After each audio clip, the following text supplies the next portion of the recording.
Mason Petty est un ancien opérateur des forces spéciales de l'armée américaine, qui a été blessé et libéré pour raisons médicales après l'échec d'une mission visant à assassiner Juan Venegas, le dictateur du pays sud-américain de Paledonia. Des années plus tard, Mason, coincé dans un emploi sans issue dans un cabinet d'avocats, est approché par un ancien coéquipier, Sébastien Earle, qui lui propose un emploi de sécurité privée bien rémunéré où il doit protéger la journaliste en disgrâce Claire Wellington alors qu'elle se rend à Paledonia.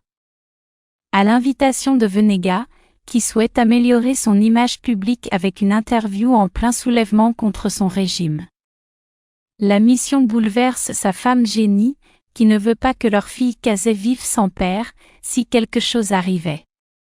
Après être arrivés à Paledonia et avoir rencontré Venegas, ils sont pris en embuscade par un groupe militant anti-Venegas, détruisant ainsi leur véhicule. Mason repousse les assaillants et ils s'échappent dans la jungle. Venegas en déduit que leurs assaillants étaient ses propres soldats déguisés et que la tentative d'assassinat est en réalité un coup d'État orchestré par son neveu Rory avec l'aide du conseiller militaire, le colonel Jean Cohorst. Mason essaie de laisser Venegas derrière lui tout en emmenant Claire avec lui, mais les deux sont pris en embuscade par des mercenaires. Mason, avec un peu d'aide de Venegas, les combat et le groupe arrive dans un village où Venegas est très respecté. Claire filme avec succès son entretien avec Venegas. Alors que Mason se lie davantage avec Claire, il résiste à ses avances romantiques, se souvenant de sa famille restée au pays. Le lendemain, Venegas fait allusion au véritable objectif du travail de Mason. Mason appelle Sébastien, qui l'informe qu'il a en fait été embauché pour s'attirer les bonnes grâces du dictateur puis l'assassiner. Jean et ses hommes arrivent ensuite au village et poursuivent le groupe.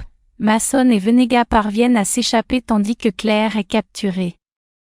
Alors qu'ils se dirigent vers la capitale de Paledonia, Venegas révèle qu'il n'est pas responsable du meurtre des amis de Mason au cours de leur mission.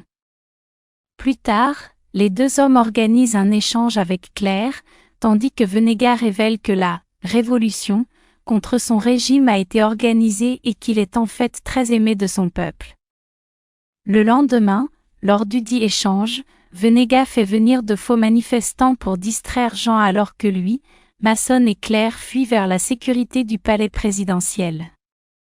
Là, Venegas convainc Rory de l'aider à mieux diriger le pays, mais le général Martinez, le lieutenant de confiance de Venegas, se révèle être un autre conspirateur. Rory est tué en protégeant son oncle. Jean et ses hommes arrivent au palais et une fusillade s'ensuit entre eux et les gardes du palais de Venegas, au cours de laquelle Mason combat Jean seul. Jean révèle qu'il est responsable du meurtre de l'équipage de Mason. Claire, qui filme la bataille, aide Mason à vaincre Jean. Ensuite, Sébastien et son équipe arrivent et s'occupent du reste des militants de Jean. Quelque temps plus tard, Claire a réussi à restaurer sa carrière grâce aux images de Paledonia. Venegas quitte le pouvoir en faveur d'élections démocratiques et Mason retrouve sa famille avant de recevoir $5 millions de Venegas, lui permettant de quitter son travail détesté.